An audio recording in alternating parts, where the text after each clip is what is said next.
এটাও কিন্তু আমি কখনোই ভাবি নাই যে এই সেক্টরে আমি কাজ করব, কারণ এই সেক্টরটা তখন আসেই নাই।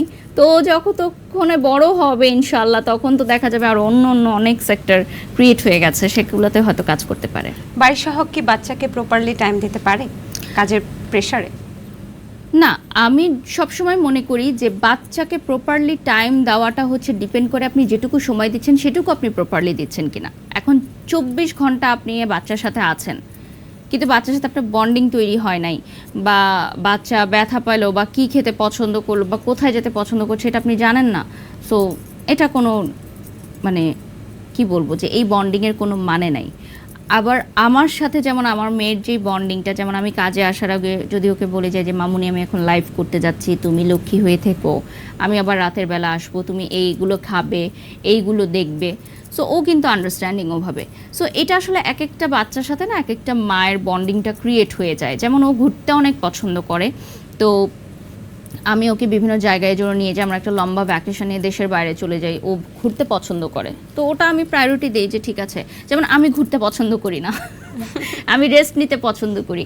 আমার কাছে মনে হয় যে আমি ঘুরতে গেলে আরও বেশি টায়ার্ড হয়ে যাচ্ছি, লাগেজ প্যাক করো, ঘুরতে যাও। আর যখন আমরা সাধারণত দেশের বাইরে যাই দেখা যায় যে এত বেশি ফ্যাসিলিটিস তো থাকে না, এত বেশি হেল্পিং হ্যান্ডস থাকে না, সব নিজেকে করতে হয়।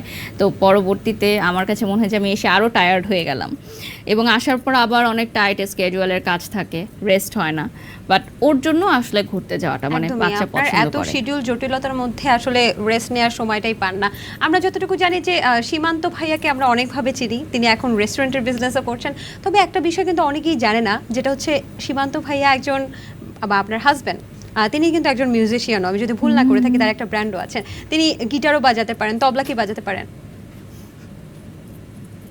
আচ্ছা, তার ব্যান্ড সম্পর্কে যদি কিছু বলতেন।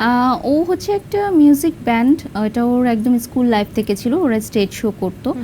তো পরবর্তীতে হচ্ছে ওইটা কন্টিনিউ তেমন একটা করে না, কারণ এটাতে অনেক সময় দিতে হয়। ও যেহেতু মিউজিক সেক্টরে যায় নাই, ও বিজনেস সেক্টরে চলে আসছে, তো ওটাতে মাঝে মধ্যে যায়, ওরা প্র্যাকটিস করে, ওদের ওই বন্ডিংটা আছে, ওটা আমার ভালো লাগে এবং অ্যাপ্রিসিয়েট করি আমি।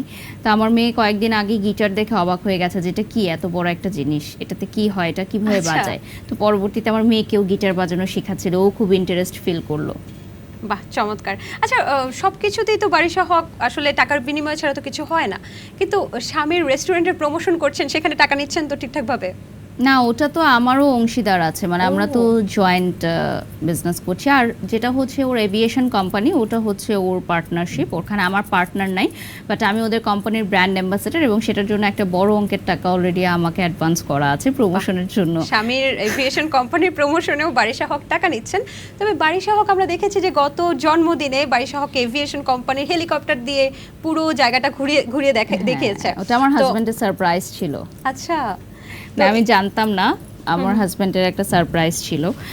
তো পরবর্তীতে আমি মানে ও যখন আমাকে বলেছে যে এয়ারপোর্টে যাব, আমরা রেডি হব, তো তখন আমি ভেবেছি যে হয়তো মানে কি হতে পারে, মানে আমি আসলে বুঝে উঠতে পারছিলাম না যে কোথাও কি যাব, আবার মেয়েকে রেখে যাচ্ছি। আমি বলছিলাম যে আমরা যদি কক্সবাজার যাই বা চিটাগং যাই, তাহলে মেয়েকে নিয়ে কেন যাচ্ছি না। তো পরবর্তীতে দেখলাম যে একটা হেলিকপ্টার জয় রাইড ওরা অ্যারেঞ্জ